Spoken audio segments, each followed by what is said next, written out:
నేనేమన్నా అధ్యక్ష నా మీద కేసులు తీయాలని, అరే తమ్ముడు నా ఎలక్షన్కి వచ్చిండు ఆయన మీద ఎందుకు కోపం, కేసులు తీయండి అని ఎప్పుడని చెప్పిండ్రు అధ్యక్ష? అయినా నేను అక్కల్ని ఏం అడగలేదు కదా అధ్యక్ష, ఏమనలే కదా.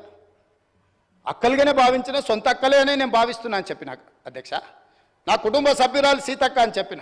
ఎంత అవమానకరంగా మాట్లాడిండ్రు అధ్యక్ష సీతక్క పట్ల. ఇవాళ సోషల్ మీడియాలో ఒక వీడియో పెట్టిర్రు అధ్యక్ష. నేను అది చూపిస్తే సభ గౌరవం తగ్గుతుంది కాబట్టి చూపించట్లేదు. ఇవాళ సీతక్క అక్కడ నించుంటే వెనకాల నుంచి ఒక సభ్యుడు వచ్చి ఇంకొక సభ్యుడితో మాట్లాడుతుంటే ఇవాళ టీఆర్ఎస్ నాయకులు సోషల్ మీడియాలో పెట్టిన మీమ్స్ చూస్తే మీరే ఆ వేదిక మీద నుంచి వచ్చి చెప్పు తీసుకొని కొడతారు అధ్యక్ష. వాళ్ళను చేత్తో కూడా కొట్టారు. ఒక ఆదివాసి బిడ్డ, ఉద్యమాల నుంచి వచ్చిన బిడ్డ, పేదల కోసం కొట్లాడుతున్న సీతక్కను అవమానించే విధంగా ఇదేనా మీ నీతి, మీ జాతి? ఇందుకోసమేనా మీరు ఇవాళ ఇట్లాంటి రాజకీయాలకు పనితరా?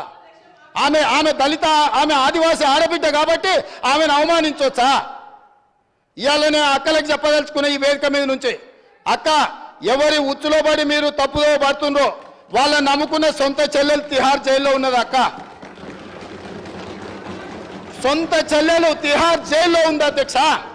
సొంత చెల్లెల్ని తిహార్ జైల్లో పెట్టి ఢిల్లీకి వెళ్ళి మమ్మల్ని లోపలేకు, మా చెల్లెలు కావాలంటే ఇంకో ఏడాది లోపల పెట్టని బేరసారాలు చేసుకున్న నీచుల అధ్యక్ష వాళ్ళు. వాళ్ళ గురించి ఏందక్క మీరు మాట్లాడేది? ఈ అక్కల కోసం కొట్లాడింది నేను అధ్యక్ష, వాళ్ళు కాదు.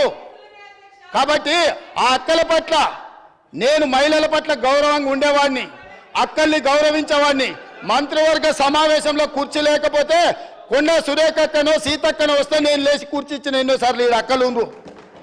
ఈ తమ్ముని నమ్ముకున్న అక్కలు మంత్రులై ముందు వరుసలు ఉండరా అధ్యక్ష? ఈ తమ్ముని నమ్ముకున్న అక్కలు మంత్రులై ఇక్కడ ఉన్నారు.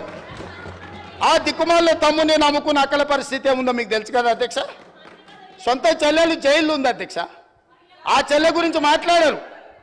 కానీ ఇవాళ రైతు రుణమాఫీని దెబ్బతీయడానికి, స్కిల్ యూనివర్సిటీ ఆలోచనను నిరుద్యోగ యువకులకు ఉపయోగపడకుండా అడ్డుకోవడానికి ఇవాళ మా మాదిగల సోదరుల ఆకాంక్ష నెరవేర్చడానికి ప్రయత్నం చేస్తే సభకు రారు అధ్యక్ష. ఇంతకుముందు మా సభ్యుడు బాగా చెప్పిండు అధ్యక్ష. ఒకనాడు దళితుని